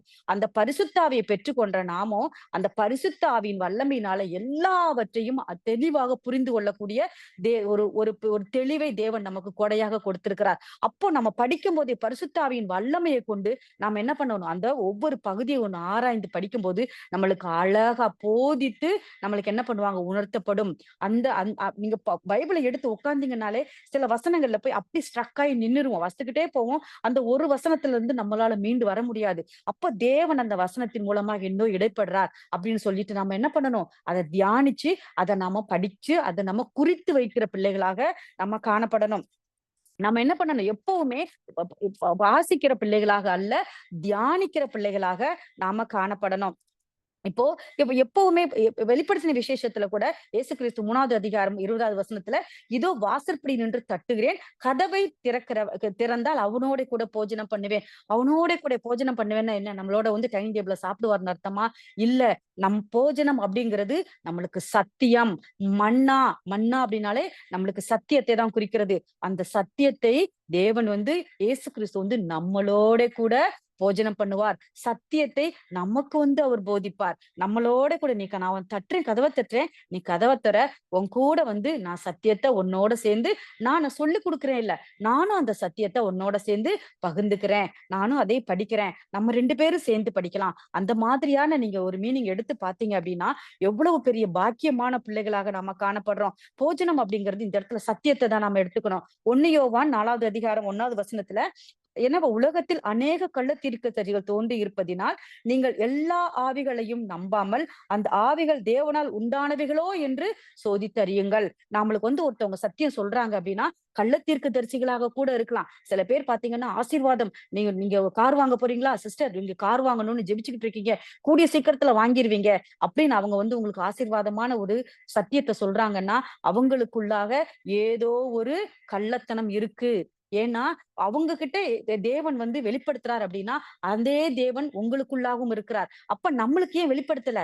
இன்னொரு தேவன் முதல்ல நம்மளை தேர்ந்தெடுத்தவர், நம்ம உள்ளத்துக்குள்ள வந்தவர். அப்ப நம்ம கிட்ட பேச அவரு ஒரு வல்லமையுள்ள தேவன், நம்ம கிட்ட பேசியிருப்பாரே, நம்ம கிட்ட இடைப்பட்டிருப்பாரே. அப்போ ஏன் வேற ஒருத்தவங்க ஆசீர்வாதமான சத்தியத்தை சொல்லணும்? அதற்கு நாம இடம் கொடுக்கிற பிள்ளைகளாக இருக்கக்கூடாது. நம்ம என்ன பண்ணணும், சத்தியத்தை அவங்க சொல்றாங்களா, ஓகே அப்படியே கேட்டுட்டு நம்ம என்ன பண்ற கூடாது, விடுகிற நம்ம பிள்ளைகளாக இருக்கக்கூடாது. ஓகே, ஆராய்ந்து அறியணும். வேதத்தின் அடிப்படையில் அவங்க சொல்றாங்களாங்கிறத நம்ம ஆராய்ந்து அறியணும். இப்போ நாம என்ன பண்றோம் அப்படின்னா, இப்ப அசை போடுதல் அப்படிங்கிறத நம்ம பார்த்து முடியும். எந்த வகையான சாப்பாடை சாப்பிடணும், அதை எப்படி அசை போடணும், நல்லதா கெட்டதா பகுத்தறிகிற பிள்ளைகளாக இருக்கணும். அடுத்து பாத்தீங்கன்னா, விரி குழம்புள்ளது, கால்கள் 2ஆக பிளந்து இருக்கிறது, குழம்பு 2ஆக பிரிந்திருக்க வேண்டும். அப்படின்னா என்னது, 4 கால்களுமே இப்படி இந்த ஒரு அமைப்புல இருக்கும். இந்த ஒரு பாட்டை பாத்தீங்கன்னா இதான் விரிகுழம்புள்ளது. இந்த விரிகுழம்புள்ளது 4 கால்லையும் ஒரு கால்ல 2 பார்ட் அப்படின்னா 4 கால்கள்லையும் 8 பார்ட். அப்ப 8 இருக்கும். 2 × 4 8. 8 பார்ட் அப்படின்னு வாரப்போ பாத்தீங்க அப்படின்னா இந்த 8 அப்படிங்கிறது நம்ம வேதத்துல அநேக இடங்கள்ல அந்த 8வது நம்பரை பற்றி நம்மளுக்கு குறிப்பிடப்பட்டிருக்கு. அதுல முக்கியமா ஆதியாகமம் 17வது அதிகாரம் 11வது வசனத்துல 8ஆம் நாளில் விருத்த சேதனம், இது நான் உனக்கு கொடுக்கும் உடன்படிக்கை. அந்த 8ங்கிறதற்கு அர்த்தம் என்ன அப்படின்னு பாத்தீங்கன்னா உடன்படிக்கை. இந்த உடன்படிக்கையை 17வது அதிகாரம் 12வது வசனத்துல ஆண் பிள்ளைகள் எல்லாம் 8ஆம் நாளில் விருத்த சேதனம் பண்ண வேண்டும். இது தேவன் ஆபிரகாம் மூலமாக இஸ்ரவேல் ஜனங்களுக்கு கொடுத்த ஒரு பெரிய மகத்தான ஒரு சட்டம். இப்பவுமே பாத்தீங்கன்னா நம்மளோட ஆபிரகாமிக் கவர்னன்ட் படி பாத்தீங்கன்னா முஸ்லிம்ஸ் எல்லாம அவங்க இப்ராஹிம் சொல்லிட்டு தான் அவங்க கொண்டுட்டு வந்துட்டு இருக்காங்க. இப்போ வரைக்கும் அவங்க அந்த சர்க்கம்சிஷன் விருத்த சேதனம் அப்படிங்கறது பண்றாங்க. அவங்க உடம்புல விருத்த சேதனம் பண்றாங்க. ஆனா புதிய ஏற்பாட்டின் படி வந்த நாம இருதயத்தில் விருத்த சேதனம் உள்ள பிள்ளைகளாக நம்ம காணப்படணும். ஏன்னா பழைய ஏற்பாட்டின் நிறைவேறுதல் இயேசு கிறிஸ்து அந்த நியாயப்பிரமாணத்தை அவர் நிறைவேற்றி விட்டார். அப்போ நாம என்ன பண்ணணும், அந்த உடம்பில் இருக்கிற அசுத்தமான பார்ட்டை நம்ம என்ன பண்றது, ரிமூவ் பண்ற அந்த விருத்த சேதனம் அல்ல, இருதயத்தில் விருத்த சேதனம் பண்ற பிள்ளைகளாக புதிய ஏற்பாட்டின்படி நாம என்ன பண்றோம், அந்த சர்க்கம்சிஷன் அந்த விருத்த சேதனத்திற்குள்ளாக நம்ம வந்து விடுகிறோம். இப்ப பாத்தீங்கன்னா கொலோசையர் 2வது அதிகாரம் 11வது வசனத்துல ஆகையால் கையால் செய்யப்படாத விருத்த சேதனம் மாம்சத்திற்கு, வாசிச்சிருங்க சிஸ்டர் நீங்களே, கொலோசையர் 2வது அதிகாரம் 11வது வசனம். இல்லாமலும் நீங்கள் கிறிஸ்துவை பற்றும் விருத்த சேதனத்தினாலே மாமிசத்துக்குரிய பாவ சரீரத்தை களைந்து விட்டதினால் கையால் செய்யப்படாத விருத்த சேதனத்தை அவருக்குள் பெற்றீர்கள். நாம் என்ன பண்ணிருக்கோம், கையால் செய்யப்படாத விருத்த சேதனத்தை அவருக்குள்ளாக நம்ம பெற்றிருக்கிறோம். அப்படின்னா என்னது, கையால் செய்யப்படாத விருத்த சேதனம் என்னது, இருதயத்தில் விருத்த சேதனம். இருதயத்துல போய் நம்ம ஒரு பாட்டை கட் பண்ணி போட முடியுமா, முடியாது. ஏன்னா அது இருதயம் நம்மளுக்கு உள்ளாக உள்ளது. அதனால நம்ம கையில நம்ம செய்ய முடியாது. நாம என்ன பண்ணோம், அந்த விருத்த சேதனம் நாம் படித்து கொண்டு வருகிற சத்தியம் நம்மளை வேண்டாத எல்லா அசுத்தங்களையும் அது நம்மளிடமிருந்து நீக்கி போடும். அதுதான் கையால் செய்யப்படாத விருத்த சேதனம். அந்த விருத்த சேதனத்தை பெற்றுக்கொண்ட பிள்ளைகள் நாம என்ன பண்ணக்கூடாதான், இருதயத்துல அசுத்தங்கள் நம்மளிடத்தில் காணப்படக்கூடாது. இப்ப ஆண்கள் அசுத்தமான பாட்டை சர்க்கம்சிஷன்ல நம்ம என்ன பண்ண, விருத்த சேதனத்துல வெட்டி கீழே போட்டுடுறாங்க. அது ஆண்களுக்கு மாற்றம்தான் பழைய ஏற்பாட்டுல கொடுக்கப்பட்டிருக்கு. அப்ப பெண்களுக்கு அப்படி இல்லாம புதிய ஏற்பாட்டுல நம்மளுக்கு என்ன பண்ணிருக்காரு, இயேசு கிறிஸ்து உடம்பில் செய்யப்படுகிற அசுத்தமான அந்த வெட்டி போடுகிற அந்த ஒரு விருத்த சேதனத்திற்குள்ளாக அல்ல, ஆணாயிலும் பெண்ணாயிலும் நம்மளுக்கு என்ன பண்ணு, பழைய ஏற்பாட்டுல ஆண்களுக்கு தான் முக்கியத்துவம் கொடுக்கப்பட்டுச்சு. ஆண்களுக்கு பின்பாக தான் பெண்கள். எப்பவுமே நிறைய இடத்துல பாத்தீங்கன்னா ஆண்களை தான் நிறைய முக்கியத்துவப்படுத்தி இருக்கும். ஆனா புதிய ஏற்பாட்டுல பாத்தீங்கன்னா சொல்லுவாங்க 12 அப்போஸ்தலர்கள் ஆண்களாக இருந்தார்கள் அப்படின்ட்டு. இல்ல, இயேசு கிறிஸ்துவுக்கு அநேகமான பெண் சிஷ்யர் இருந்தாங்க. ஏன்னா மரியாள் இருந்தாங்க, மார்த்தாள் இருந்தாங்க, நிறைய பேர் இருந்தாங்க, சூசன்னாள், யோவன்னாள், நிறைய பேர், லீதியாள், நிறைய பேர் பாத்தீங்கன்னா இயேசு கிறிஸ்துவுக்கு என்ன பண்ணாங்க, சுவிசேஷத்திற்கு உறுதுணையாக இருந்தாங்க. நிறைய பேர் அவங்க என்ன பண்ணாங்க, இயேசு கிறிஸ்து போகிற இடங்கள்லாம் அவங்க பின்தொடர்ந்து போனாங்க. அந்த மாதிரி என்ன பண்றோம், அவங்களுக்கும் ஆண் என்றும் பெண்ணில்லை, பெண் என்றும் இல்லை. அப்ப விருத்த சேதனம் 2 பேருக்கும் பொதுவானது. ஆனால் அது இருதயத்தில் செய்யப்படுகிறதான விருத்த சேதனம். விருத்த சேதனம் நம்ம எப்ப பெற்றுக்கொண்டோம் அப்படின்னா, இருதயத்தில் விருத்த சேதனம் நம்ம ஞான ஸ்நானம் பெற்றுக்கொள்ளும் போதே நம்ம என்ன பண்ணிட்டோம், இருதயத்தில் விருத்த சேதனம் பெற்றுக்கொள்ள பிள்ளைகளாக நம்ம மாறிட்டோம். கிறிஸ்துவின் அடிச்சுவடுகளை பின்பற்ற பிள்ளைகள். எப்ப நம்ம இருதயத்துல நம்ம விருத்த சேதனம் பண்ணிட்டோமோ அப்பவே நம்ம என்ன பண்ணிடுறோம், கிறிஸ்துவை பிரதிபலிக்கிற பிள்ளைகளாக. ஏன்னா அவரை போல மாறணும் அப்படின்னு நம்மளுக்குள்ள ஒரு விருப்பம் இருந்தா நம்ம என்ன பண்ணிடுவோம், அவர் என்ன சொல்றாரோ அதன்படி நம்ம நடக்கிற பிள்ளைகளாக மாறுறப்போ அவரோட அடிச்சுவடுகளை நம்ம பின்பற்றி போகிற பிள்ளைகளாக நாம காணப்படுவோம். அடுத்து பாத்தீங்க அப்படின்னா, புசிக்க தகாத மிருகங்கள், அசை போட்டும் விரிகுளம்பு இல்லாத, அசை போடும் ஆனா விரிகுளம்பு இல்லாத மிருகங்கள் அப்படின்னு பார்த்தோம் அப்படின்னா, அதற்குரிய ஆவிக்குரிய சத்தியம் என்னன்னா, சத்தியத்தை நன்றாக அறிஞ்சிருப்பாங்க, அசை போடுவாங்க, ஆனா அதன்படி நடக்க மாட்டாங்க. ஏன்னா விரிகுளம்பு இல்ல. விரிகுளம்பு இருக்கிறதா இருந்தா என்னது, மாடு. அது என்ன பண்ணும், சத்தியத்தின்படி நம்ம இருதயத்தில் விருத்த சேதனம் பெற்றனா இயேசு கிறிஸ்துவின் அடிச்சுவடுகளை நம்ம பின்பற்றி போறோம். ஆனா புசிக்கத்தகாத மிருகங்கள் அவங்களுக்கு என்ன பண்ணுதோ, அசை போடும். அசை போடுறதுன்னா எனது சத்தியம் அவங்களுக்கு நல்லா தெரிஞ்சிருக்கும். ஆனா என்ன பண்ண மாட்டாங்களாம், அந்த சத்தியத்தின்படி நடக்க மாட்டாங்க. இப்ப யாக்கோபு 1வது அதிகாரம் 22வது வசனம் வாசிங்க சிஸ்டர். அல்லாமலும் நீங்கள் உங்களை வஞ்சியாதபடிக்கு திருவசனத்தை கேட்கிறவர்களாய் மாத்திரமல்ல, அதன்படி செய்கிறவர்களாயும் இருங்கள். நம்ம என்ன பண்ணணும்? சத்தியத்த கேட்கிறோம். எனக்கு இன்னைக்கு மனசு நிறைஞ்சிருச்சு. நல்ல சூப்பர் மெசேஜ் சூப்பரா எடுத்தாங்க பாஸ்டர்மா. பாஸ்டர் நல்லா மெசேஜ் எடுத்தாங்கன்னு சொல்லிட்டு, நம்ம அந்த ஒரு வார்த்தையில சூப்பர் அப்படிங்கிற ஒரு வார்த்தையில நம்ம என்ன பண்ணிடுறோம்? அந்த சத்தியத்த நம்ம கடந்து வந்துராம, நம்ம என்ன பண்ணணுமா? அந்த சத்தியத்த வீட்ல வந்து அசை போட்டு நம்மளுடைய வாழ்க்கையில அந்த சத்தியத்த நம்ம அப்பியாசப்படுத்தணும். நம்ம நடக்க ட்ரை பண்ணணும். ஏன்னா சில நேரம் பார்த்தோம்னா, எனக்குமே அது அது ஏன்னா நானும் மாம்சத்திற்குரியவள் தானே. நான் ஒண்ணும் மெசேஜ் சொல்றோங்கிறதுக்காக நான் வந்து 100% பெர்ஃபெக்ட் இல்ல. உங்கள போல தான் நானும். என்ன பண்ண விழுந்து விழுந்து அனுபவிக்கிறதான அனுபவம் தான் எனக்கு இப்ப வரைக்குமே. சில நேரம்லாம் என் ஹஸ்பண்ட் கூட சண்டை போட்டுட்டு போயிருப்போம். ஒரு வாக்குவாதம் இருந்திருக்கும். அந்த மனபாரத்துல நான் போய் சர்ச்ல உட்கார்ந்து இருக்கிறப்போ என்ன பண்ணுவாங்க பாஸ்டர் அம்மாவோ இல்ல பாஸ்டர் மெசேஜ் எடுக்கிறப்போ அந்த வார்த்தை வந்து என்ன குத்தும். என்னையும் அறியாம கண்ணெல்லாம் கலங்கி கண்ணுல தண்ணி கொட்டும். அப்போ நம்ம என்ன பண்ணுவோம்? ஐயோ நம்ம இப்படி மனசு பதறி நம்ம இப்படி என்ன பண்ணிட்டோம்? எதிர்த்து நம்ம அவங்கள பேசிட்டோமே. அது பேசியிருக்க கூடாது. அது தப்புன்னு சொல்லிட்டு நம்ம என்ன பண்ணோம்னா அந்த வார்த்தையை இருபுறமும் கருக்குள்ள பட்டயமாகி அந்த வார்த்தை நம்மளை வந்து என்ன பண்ணும்? வெட்டும். அப்போ நம்ம என்ன பண்ணணும்? அந்த பட்டயத்துல இருந்து நம்ம வெட்டுகிறதான அந்த அசுத்தத்தை நம்ம என்ன பண்ணணும்? அந்த இடத்துல களைந்து போடணும். களைந்து போட்டுட்டு நம்ம என்ன ஒரு புது சிருஷ்டி போல ஒரு என்ன பண்ண ஒரு கூட்டுவிலிருந்து வெளிவந்த அந்த புழு எவ்வளவு பிரகாசமா எவ்வளவு உற்சாகத்தோட அந்த எல்லாத்தையும் அந்த பழைய அந்த கூட்டு புழுவாக இருக்கிற அந்த எல்லா அசுத்தத்தையும் மேல இருக்கிறத களைந்து போட்டு அழகா ஒரு பட்டர்ஃபிளை மாதிரி வெளியே வருதோ அதே போல நம்ம வரணும். ஆனா ஒரு வாரம் தாங்கிறது கஷ்டம்தான். ஏன்னா அந்த மெசேஜ நம்ம கேட்டுட்டோம். இன்னைக்கு இந்த மெசேஜ கேட்டுட்டோம் அப்படின்னா, நம்ம அதன்படி நடக்கணும்னு நம்ம வந்தாதான் சோதனைகள் அதிகமா இருக்கும். சாத்தான் ரொம்ப இடைப்படுவான் நம்மளோட. என்ன பண்ணுவான்? அந்த அந்த வார்த்தைய நம்ம நடக்க விட மாட்டான். கஷ்டமா தான் இருக்கும். நிறைய பிரச்சனைகள் வரும். நிறைய வாக்குவாதங்கள் வரும். அந்த அந்த அந்த வார்த்தைய மீறி நடக்கிற மாதிரியான சூழ்நிலைகள் தான் நம்மளுக்கு நடக்கும். எனக்கும் நடக்கும், உங்களுக்கும் நடக்கும்னு நினைக்கிறேன்.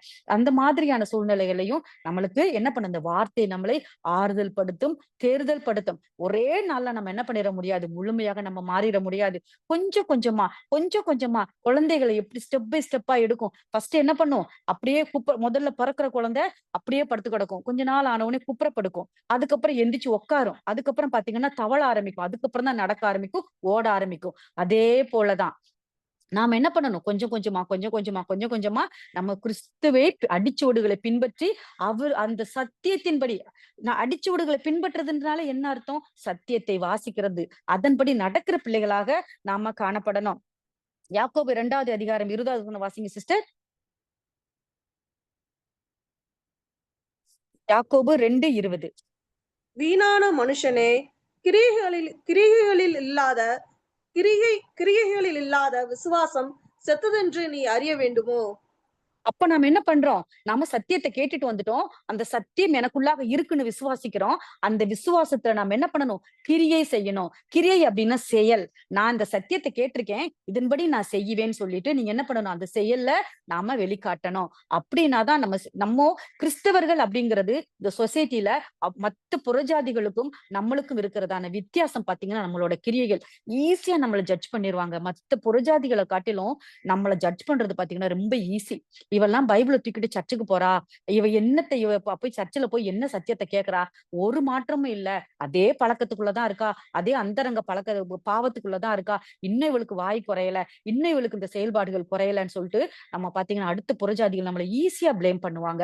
ஆனா நம்ம என்ன பண்ணணும்? சர்ச்சுக்கு போற பிள்ளைங்களாக, ஆலயத்திற்கு போற நாம, அதுவும் பைபிளை நம்ம வேதத்தை கையில் எடுக்கிற பிள்ளைகள் நம்ம என்ன பண்ணணுமா? அந்த சத்தியத்தின்படி நடக்கிற கிரியை செய்கிற பிள்ளைகளாக இருக்கணும். ஏன்னா நம்மளுக்கு என்ன பண்ணும்? இந்த உலகமே கிறிஸ்தவர்களை உற்று பாக்குது. ஏன்னா உற்று பாக்குறாங்கன்னா இவங்களுக்குள்ள சம்திங் ஸ்பெஷல் ஏதோ இருக்கு. இவங்க ஏன் இவ்வளவு தூரம் அடிச்சு இவங்க திருப்பி அடிக்க மாட்டேங்கிறாங்க? இவ்வளவு திட்டுறேன்னா ஏன் இவ திருப்பி திட்ட மாட்டேங்கிறா? அவ்வளவு தூரத்துக்கு அமைதியா? அப்படிப்பட்ட சாமியவா இவ கும்பிடுறா? அந்த சாமியை நானும் பார்க்கணும். அந்த ஒரு ஏக்கம், அந்த ஒரு எதிர்பார்ப்பு புறஜாதிகள் கிட்ட வரணும். இதற்காக நானும் பழகி கொண்டிருக்கிறேன். நீங்கள் என்ன பண்ணணும்? அதற்கு தகுதியுள்ள பிள்ளைகளாக இதுல நிறைய அழகா தேர்ந்த சகோதரிகள் நீங்க இங்க இருக்கீங்க. நாம் தேர முடியாத என்ன மாதிரி ஆள்கள்லாம் என்ன பண்ணிட்டு இருக்கோம்? இன்னும் தத்தி தவழ்ந்து வந்து கொண்டுதான் இருக்கிறோம். அப்படியே அவர் என்ன பண்ணணுமா? நம்ம கிரியை செய்கிற பிள்ளைகளாக நம்ம காணப்படணும். இப்போ நம்ம என்ன பண்ணணும்? விரிகுழம்பு இருக்கும். ஆனா அசை போடாத மிருகம் பன்றி. ஏன்னா இதுக்கு முன்னாடி என்ன பண்ண பார்த்தோம்? அசை போடும், ஆனா விரிகுழம்பு இருக்காது. இப்ப பாக்குறது விரிகுழம்பு இருக்கும், ஆனா அசை போடாது அப்படின்னு பாத்தீங்கன்னா பன்றிய சொல்லியிருக்கு. அது வந்து ரொம்ப அசுத்தமான அருவருக்கத்தக்க மிருகம். ஏன்னா புதிய ஏற்பாட்டுல பாத்தீங்கன்னா சாத்தான்லாம் பன்னிக்குள்ளதான் போகும். ஏன்னா இயேசு கிறிஸ்து வந்து என்ன பண்ணிருப்பாரு, அந்த சாத்தானை வந்து பன்றி கிட்ட போக சொல்லி அது என்ன பண்ணும், கடல்ல மூழ்கி அது சாவடிக்க செய்திருப்பார். அதே போல பாத்தீங்கன்னா பன்றி அவ்வளவு அருவருக்கத்தக்கதான ஒரு மிருகமாக காணப்பட்டுச்சு. ஏன்னா எவ்வளவு தூரம் பன்னிக்குட்டிகள் எல்லாம் நீங்க அழகா குளிக்க வச்சு வீட்டுல வச்சாலும் அது என்ன பண்ணும், திரும்பி போய் அந்த சாக்கடை அந்த சேறு நிறைந்த இடத்துக்கு தான் அது போய் விழுகும். ஆனா கண்ணுக்குட்டியை பாருங்க, அழகா நீங்க குளிக்க வச்சுட்டு சாக்கடையில தூக்கி போட்டாலும் அது துள்ளி எழுந்து சுத்தமான இடத்துக்கு தான் வரும். அந்த மாதிரியான கன்று குட்டிகளாக தான் நம்ம இருக்கணும். அசுத்தமான பன்றி குட்டிகளாக நாம காணப்படக்கூடாது. பன்றி அப்படிங்கறது பாத்தீங்கன்னா சத்தியத்தை அறிந்தும் பின்மாற்றத்திற்குள்ளாக போனவர்கள். சத்தியம் தெரிஞ்சிருக்கும், நாம ஏதோ ஒரு பெனிஃபிட்டுக்காக ஒரு கிறிஸ்தவ பெண்ணையோ இல்ல ஒரு கிறிஸ்தவ ஆணையோ நான் கல்யாணம் பண்ணணும்ன்றதுக்காக வேண்டி அவங்க என்ன பண்ணிருப்பாங்க, ஒரு கம்பல்ஷன். எனக்கு இந்த ஆசீர்வாதம் கிடைக்கும், நீ கிறிஸ்தவனா மாறியா, உனக்கு சர்ச்ல வந்து உனக்கு உன்னோட கல்லறையில உன்னை அடக்கம் பண்றதுக்கு கல்லறையில இடம் கிடைக்கும். இந்த மாதிரியான ஒரு கமிட்மெண்ட்டுக்காக ஆசீர்வாதங்களுக்காகவோ சில எதிர்பார்ப்புகளுக்காகவோ சத்தியத்திற்குள்ள வருவாங்க. ஆனா என்ன பண்ணிருப்பாங்க, கொஞ்சம் கொஞ்சமா அந்த சத்தியத்துக்காக அவங்க வந்து என்ன பண்ணிருப்பாங்க, அறிந்து அறிந்து வருவாங்க. அறிந்து வந்துட்டு அந்த ஆசீர்வாதத்தை பெற்றுக்கொண்டதுக்கு அப்புறமாவோ இல்ல அந்த அங்கீகாரம் கிடைச்சதுக்கு அப்புறமாவோ அவங்க என்ன பண்ணிருவாங்கன்னா, அறிந்த அவர்கள் பின்மாற்றத்திற்குள்ளாக போயிருவாங்க. அவங்க எல்லாம் யாருக்கு சமமா, பன்றிக்கு சமம் அப்படின்னு சொல்லப்பட்டிருக்கு. 2 பேதுரு 2:20 வாசிங்க சிஸ்டர். 2 பேதுரு 2வது அதிகாரம் 20வது வசனம்.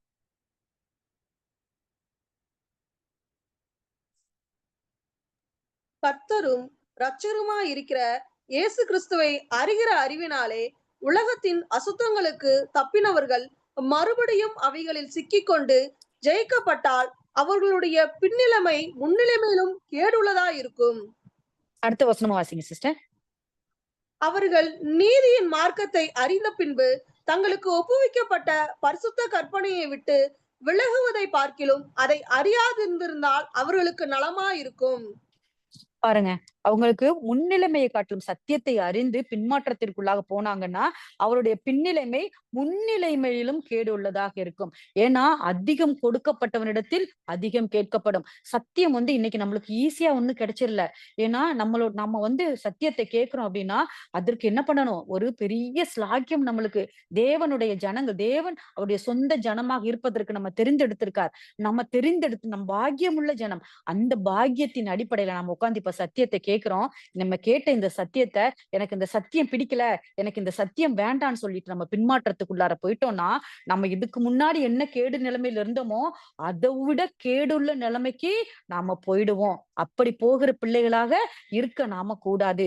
சத்தியத்தை இருக்க பிடித்து கொண்டு நம்ம என்ன பண்ணணும், என்னுடைய பவுல் நின்னாரு இல்லையா, கடைசி மூச்சு இருக்கிற வரை சத்தியத்திற்காக நின்னாரு. அதே போல அப்போஸ்தலர்களும் சரி, இப்ப வரைக்குமே நம்ம பாக்குறோம் இல்லையா, மிஷினரிஸ் எவ்வளவு பேரை பாக்குறோம் சத்தியத்திற்காக போதிக்கணும் அப்படிங்கறதற்காக உங்க குழந்தை குட்டிகள் எல்லாத்தையும் ஹாஸ்டல்ல விட்டுட்டு ஏதோ மலை ஜாதிகளுக்கு நம்ம இவ்வளவு பயங்கர சொபிஸ்டிகேட்டடா இருக்கும், அழகா வீட்டுல உட்காந்து அப்புறம் ஏசிக்கு கீழே உட்காந்து சத்தியத்தை கேட்கிறோம், சத்தியத்தை எடுக்கிறோம், எல்லாமே பண்றோம். ஆனா இந்த சத்தியத்திற்கென்று வைராக்கியமாக மலை பிரதேசங்கள்ல என்ன பண்றாங்க, குடும்பத்தை எல்லாம் விட்டுட்டு பொண்டாட்டி பிள்ளைங்களை விட்டுட்டு சில பேர் கணவன் மனைவியாக கூட என்ன பண்றாங்க, ஒரு பொருத்தனையோட கூட மிஷினரிஸா ஊழியத்திற்கு போறாங்க. அவங்களுக்கு என்ன பண்ணலாம், நாம முடிஞ்ச வரைக்கும் நம்ம என்ன பண்ணலாம், நம்மளோட பணத்தினாலோ அவர்களை தாங்கலாம். இல்ல பணத்தின தாங்க முடியலையா, அவர்களை நம்ம என்ன பண்ண, நம்மளுடைய ஜெபத்தினால தாங்கலாம். அப்படி தாங்கக்கூடிய பிள்ளைகளாக நாம இருக்கணும். கேடுக்கு போகிற பிள்ளைகளாக நம்ம காணப்பட போய் விட்டுற கூடாது. இடுக்கமான வாசல் நம்மளுக்கு கொடுக்கப்பட்டது. நம்ம வேதத்தின்படி நம்ம போனோம்னா நம்மளுடைய வாசல் விசாலமான வாசல் அல்ல. விசாலமான வாசல்னா நம்ம என்ன பண்ணலாம், சொத்து பத்து எல்லாத்தையும் பெரிய பேக்ல வச்சுட்டு நம்ம விசாலமான வாசல் வழியாக போயிடலாம். ஆனா நம்ம வேதத்தின்படி போகிற பிள்ளைகள் அவருடைய அழைப்பிற்கு அழைக்கப்பட்ட பிள்ளைகளுக்கு இருக்கிற வாசல் இடுக்கமான வாசல். இடுக்கமான வாசல்ல எப்படி உட்பிரவேசிக்க முடியும், ஊசியின் காதில் ஒட்டகம் நுழைந்ததுன்னு சொல்லிட்டு நம்ம மத்தேயுல படிக்கிறோம் இல்லையா, அது வயசு அறிவான் நுழைவது ரொம்ப கஷ்டம். ஒட்டகம் கூட ஊசி காதுல போயிரும். ஆனா ஐஸ்வர்யவான் நுழைவது, பரலோகத்துக்கு நுழைவது ரொம்ப கஷ்டம். அப்படி அத வந்து நம்ம ஒரு ஒரு எக்ஸாம்பிளாக சொல்லப்பட்டிருக்கு. அது எப்படின்னு பார்த்தீங்க அப்படின்னா, ஊசி வாசல் அப்படிங்கிறது அந்த 7 வாசல்கள்ல அந்த ஊசி வாசல் அப்படிங்கிறது பார்த்தீங்கன்னா, அந்த ஒரு குட்டியோட ஒரு பெரிய கேட் இருக்கும். அந்த பெரிய கேட்டுக்குள்ளார இப்பவுமே நம்ம ஊர்ல வந்து இருக்கு. ஒரு ஆ அ ஒரு சின்ன கேட் ஒண்ணு வச்சிருப்பாங்க. பெரிய கேட் இருக்கும். அத ஓப்பன் பண்ணா கார் போகும். அதிலேயே ஒரு பகுதியில பார்த்தீங்கன்னா, ஒரு சின்ன கேட் ஒண்ணு வச்சிருப்பாங்க. ஒரு ஆள் உள்ள போயிட்டு வர மாதிரி. அந்த மாதிரியான ஒரு ஒரு ஒரு சின்ன வாயில் வந்து இருக்கும். அந்த வாயில் வந்து பார்த்தீங்கன்னா, 6 மணிக்கு அந்த கேட்ட வந்து குளோஸ் பண்ணிருவாங்க. அப்ப அந்த அந்த நுழைவு வாயில் வழியாக 6 மணிக்கு மேல என்ன பண்ண முடியாது, போக முடியாது.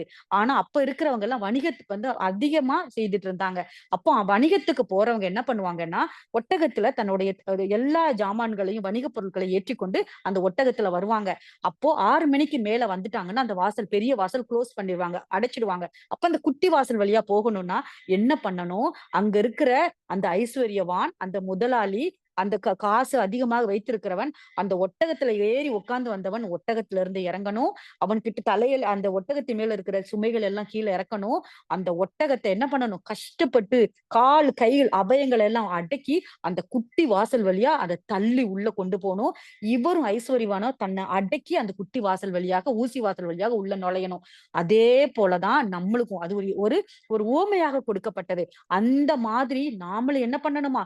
தன்னுடைய ஆசைகளையும், அபயங்களையும் நம்மளுக்கு எல்லாத்தையும் செய்ய நம்ம தகுதி இருக்கு. ஆனாலும் நம்ம செய்யக்கூடாது.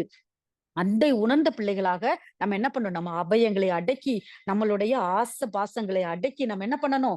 ஐம்புலன்களையும் அடக்கி, அந்த ஊசி வாசல் வழியாக நம்ம உட்பிரவேசிக்கணும். அந்த இடுக்கமான வழியாக உட்பிரவேசிக்க நம்ம என்ன பண்ணணும்? நம்மளை பழக்கப்படுத்திக் கொள்ளணும். அதற்காக முற்றும் துறந்த முனிவர் மாதிரியான வாழ்க்கை இல்ல. ஏன்னா தேவன் நம்மளுக்கு நிறைய ஆசீர்வாதத்தை கொடுத்திருக்காரு. ஏன்னா மற்ற பிள்ளைகள் உலகப்பிரமாண பிள்ளைகள் போல அல்ல நம்மளுடைய தேவனுடைய பிள்ளைகளாகிய நாம். நம்மளுக்கு நிறைய வந்து எல்லாத்தையும் நீ அனுபவி, அனுபவி. ஆனா என்னுடைய சத்தியத்தை விட்டுறாத. உனக்கு கொடுக்கப்பட்ட அந்த ஐஸ்வர்யமும், உனக்கு கொடுக்கப்பட்ட அந்த ஞானமும் நீ என்ன பண்ணு? 4 பேருக்கு பிரயோஜனப்படுத்து. இந்த சத்தியத்தை நீ படிச்சிருக்க. இன்னைக்கு நான் உனக்கு சத்தியத்தை கொடுத்திருக்கேன். இந்த சத்தியத்தை நீ 4 பேருக்கு போய் சொல்லு. அந்த 4 பேர் 10 பேருக்கு போய் சொல்லுவாங்க. அதன் மூலமாக ஒரு 4 பேர் இயேசு கிறிஸ்துவ சொந்த இரட்சகராக ஏற்றுக்கொள்ளுவாங்க. அதுதான் அவருடைய திட்டம். அந்த திட்டத்திற்குள்ளாக வந்த நாமும் அவருடைய திட்டத்தை கடைபிடிக்கிற பிள்ளைகளாக, அவருடைய அடிச்சோடுகளை நடந்து போகிற பிள்ளைகளாக நம்ம இருக்கணும். இப்ப என்ன பண்ணுது? இப்ப வந்து நாய் வந்து தன் கக்கினதை தின்னவும், பன்றி சேற்றிலே புரளவும் திரும்பினது போல என்னம்மா அவங்களுக்கு சம்பவித்தது.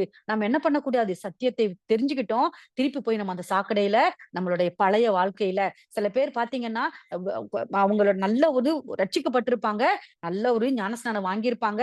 ஒவ்வொரு மாசமும் கம்யூனியன்ல பார்ட்டிசிபேட் பண்ணுவாங்க. வாரம் சர்ச்சுக்கு வருவாங்க. ஆனா ஊருக்கு போயிட்டாங்கல்ல, இல்ல அவங்க சொந்த பந்தங்களோட அவங்க போய் சேர்ந்து ஒரு ஃபங்ஷனுக்கு போறாங்கன்னா, ஹிந்து கோவிலுக்கு போக வேண்டிய ஒரு சூழ்நிலை வரும். அங்க விக்கிரகங்களுக்கு படைச்சத சாப்பிட வேண்டிய சூழ்நிலை வரும். அந்த நேரம் என்ன பண்ணணும்? வைராக்கியம் உள்ள பிள்ளைகளாக நாம என்ன பண்ணணும்? ஏன்னா பவுல் சொல்றாரு, நீ சாப்பிடு. ஆனா ஒண்ணும் பிரச்சனை கிடையாது. ஏன்னா உன்னோட சகோதரன் இடறல் ஆகுறதுக்கு நீ இடம் கொடுக்காத. சாப்பிடு. ஆனா அது என்ன பண்ணுது? அது சாமிக்கு படைச்ச பிரசாதம்னு சொல்லுவாங்க இல்லையா? அந்த சாமிக்கு படைச்சது அதுக்குரிய தெய்வீகம் எல்லாம் இதுல இருக்கு. அந்த மாதிரி ஒரு உணர்வுல நீ சாப்பிட. அது ஒரு ஜஸ்ட் ஒரு சாப்பாடு. ஜஸ்ட் ஒரு ஸ்நாக்ஸ். அந்த மாதிரி நினைச்சு நீ சாப்பிடு. அது சாமிக்கு படைக்கப்பட்டது. ஒரு ஒரு தெய்வீக சக்தி வாய்ந்தது. அதுக்கு பவர் இருக்குன்ற மாதிரி நீ நினைக்காத. அந்த மாதிரி பவுல் சொல்றாரு. அதனால நாம என்ன பண்ணணும்? பெட்டர் வேண்டாம். நாம என்ன பண்ணணும்? அந்த புறஜாதிகளுக்கு, விக்கிரகங்களுக்கு படைக்கப்பட்ட எந்த ஒரு சாப்பாட்டையும் நம்ம சாப்பிடுற பிள்ளைகளாக நம்ம காணப்படக்கூடாது. கிறிஸ்துவுக்கென்று வைராக்கியமாக எழும்பி நிற்கிற பிள்ளைகளாக நம்ம காணப்படணும். தனித்துவமான பிள்ளைகள் நாம. கிறிஸ்தவர்கள் அப்படிங்கிறது அவர்கள் என்னை காண்கிறவர்கள் கிறிஸ்துவை காண்கிறதான என்ன பண்ணணும்? ஒரு தகுதியை நான் ஏற்படுத்திக் கொள்ளணும். அப்படிப்பட்ட பிள்ளைகளாக நம்ம காணப்படணும். சேறு அப்படிங்கிறது என்னது அப்படின்னா பாவம். ஏன்னா பன்றி வந்து அருவருப்பான மிருகம். அது போய் சேறு அப்படிங்கிற அந்த பாவத்துக்குள்ளார போய் விழுகுது அப்படின்னா நாம என்ன பண்ணக்கூடாது? அந்த பாவமாகிய சேற்றுக்குள்ளாக நாம விழுந்து விடக்கூடாது. ஞானஸ்நானத்தில் நாம் என்ன பண்றோம்? நம்மளுடைய உள்ளும் புறமும் நமக்கு என்ன பண்ணுது? சுத்தம் பண்ணப்படுகிறது. நாம என்ன பண்றோம்? மீண்டுமாய் நம்முடைய பாவத்திற்கு மரித்து நீதிக்கு பிழைத்திருக்கும்படி நாம் என்ன பண்றோம்? பாவங்களை எல்லாம் களைந்து அந்த தண்ணிக்குள்ள இருந்து நம்ம வெளியே வருகிறோம். ஒரு புது சிருஷ்டியாக, ஒரு புது கிரியேஷனாக, ஒரு புது ஜீவனாக நம்ம அந்த தண்ணில இருந்து வெளியே வருகிறோம். நாம் என்ன பண்ணணும்? அப்பவே என்னுடைய பழைய வாழ்க்கையை நான் களைந்துட்டேன். இனி என்னுடைய வாழ்க்கை கிறிஸ்துவுக்காகன்னு சொல்லி ஒரு கமிட்மெண்டோட கூட நம்ம வெளியில வருகிறோம். அந்த கமிட்மெண்ட்டை அவர் கையினால பெற்றுக்கொண்ட அந்த வெண்ணிற ஆடையை நம்மளுடைய மரணம் வரை நம்ம என்ன பண்ணக்கூடாது? கரைப்படுத்தி விட கூடாது. கரைப்படும். ஏன்னா நாமும் இந்த மத்த ஜனங்கள் இருக்கிறதா உலகத்துக்குள்ளதான் நாமளும் இருக்கோம்.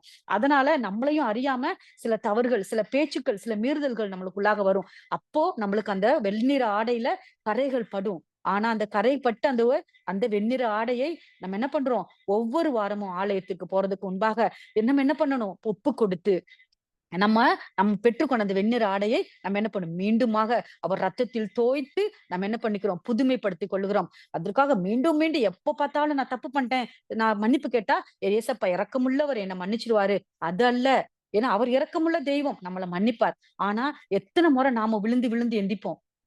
அந்த விழுந்து விழுந்து எந்திக்கிறதா நம்மளுக்கு அனுபவத்திற்குள்ள இல்ல. நம்ம ஒரு சாக்லேட் சாப்பிடுவோம். எக்ஸாம்பிளுக்கு சொல்றேன். ஒரு சாக்லேட் நம்ம சாப்பிடுறோம். தெரியாம கீழ துப்பிட்டோம். நம்ம அப்ப என்ன பண்ணுவோம்? ஐயோ! காஸ்ட்லியான சாக்லேட். உங்களுக்கு ரொம்ப பிடிச்ச சாக்லேட். நம்ம என்ன பண்ணுவோம் அப்படின்னா, அதை எடுத்து கழுவிட்டு நம்ம வாயில போட்டு சாப்பிட்டுப்போம். திருப்பி தெரியாம கீழ துப்பிட்டோம். திருப்பி கழுவி வாயில போட்டுட்டோம். அதே மாதிரி ஒவ்வொரு வாட்டியும் அந்த சாக்லேட்ஸ கீழ துப்பி துப்பி திருப்பி திருப்பி மண்ண கழுவி கழுவி சாப்பிட்டோம்னா, அது எவ்வளவு பெரிய அசிங்கம். அதே போலதான் நம்ம என்ன பண்ணுவோம்? கிறிஸ்துவுடைய பிள்ளைகளாகிய நாமளும், அவருடைய அன்பை பெற்றுக்கொண்ட நாமும் நம்ம என்ன பண்ணணும்? பாவத்திற்குள்ளாக இல்லாதபடி நம்ம என்ன பண்ணக்கூடாது? எப்ப பார்த்தாலும் அந்த பாவத்துக்குள்ள விழுந்து விழுந்து எழுந்திருக்கிறதான அனுபவத்திற்குள்ளாக அல்ல. நம்ம என்ன பண்ணணும்? அந்த பாவத்தை நான் நோக்கியே பார்க்க கூடாது. அந்த பாவ சேருக்குள்ளேயே நான் போகக்கூடாது. என்னுடைய கால் கூட அந்த பாவ சேற்றுக்கு நம்ம போகக்கூடாதுன்னு நம்ம என்ன ஒரு தீர்மானம் எடுத்த பிள்ளைகளாக நம்ம என்ன பண்ணணும்? காணப்படணும். வயசுக்கேற்ற ஒரு முதிர்ச்சி, வயசுக்கேற்ற அந்த பலமான ஆகாரத்தை உண்ணுகிற அந்த அனுபவம் நம்மளுக்குள்ளாக காணப்படணும். விரிகுழம்பு அப்படின்றது நம்ம என்ன ஞானஸ்நானத்திற்கு ஒப்பு கொடுத்தவங்க இப்போ இப்போ ஒப்பு கொடுத்துட்டோம். ஞானஸ்நானத்திற்கு ஒப்பு கொடுத்த பிள்ளைங்கள் என்ன பண்ணணும்னா, நம்ம என்ன பண்ணணும்? அதற்கு தயாராகணும். நம்ம இப்ப எல்லா சபைகள்லயும் காணப்படும். ஞானஸ்நானத்துக்கு யார் யாரெல்லாம் ஒப்பு கொடுக்குறீங்க கை தூக்குங்கன்னு சொல்லுவாங்க. கை தூக்கணும் அப்படின்னா ஒரு 20 பேரோ 10 பேரோ அப்படின்னா அந்த 10 பேரையும் சபை மக்கள் எல்லாத்தையும் இவங்களை ஜெபத்துல தாங்குங்கன்னு சொல்லுவாங்க. அவங்களுக்காக ஜெபிப்பாங்க. அவங்களுக்காக உபவாசம் இருந்து ஜெபிப்பாங்க. அவ்வளோ பேர் உபவாச ஜெபத்தினால ஞானஸ்நானம் பெற்றுக்கொண்ட நானும் அப்படிதான். ஞானஸ்நானம் பெற்றுக்கொண்ட வந்த நாம் அவ்வளோ பேரையும் நம்ம என்ன பண்ணக்கூடாது? அந்த சகோதரர்களுடைய அன்பை நாம் இழந்து போகிற பிள்ளைகளாக நம்ம இருக்கக்கூடாது. அவ்வளவு கஷ்டப்பட்டு தேவனுடைய பெரிதான அழைப்பை ஏற்றுக்கொண்டு ஞானஸ்நானம் பெற்றுக்கொண்டு நான் வந்த நான் அந்த ஞானஸ்நானத்தில் பெற்றுக்கொண்ட அந்த கிருபையை, அந்த பெலனை நான் என்ன பண்ணக்கூடாது? இழந்து போக கூடாது. அதனால அவை கிறிஸ்துவை சொந்த இரட்சகராக ஏற்றுக்கொண்ட பிள்ளைகள் நம்ம என்ன பண்ணணும்? சத்தியத்தை அசை போட்டு அதன்படி நடக்கிற பிள்ளைகளாக நம்ம காணப்படணும். நல்லது எது, கெட்டது எது என்று அசை போட்டு இந்த வார்த்தை இவ்வாறு பேசுகிறது, இவ்வாறு என்னோட கூட இடைப்படுகிறது என்று ஆராய்ந்து அறிந்து அந்த வார்த்தையை கெட்டியாக பிடித்துக் கொண்டு அதன்படி நடக்கிற பிள்ளைகளாக நம்ம காணப்படணும். எல்லாரும் அதன்படி நடந்து நம்முடைய பரலோக தேவனிடத்தில் நாம் போய் சேர தேவன் தாமே நம்ம அனைவரையும் ஆசீர்வதிப்பாராக. இந்த வார்த்தையை கொடுத்த இந்த நேரத்தை கொடுத்த இந்த சகோதரிக்கு நான் நன்றி செலுத்துகிறேன். தேவன் தாமே இதை ஆசீர்வதிப்பாராக. ஆமென்.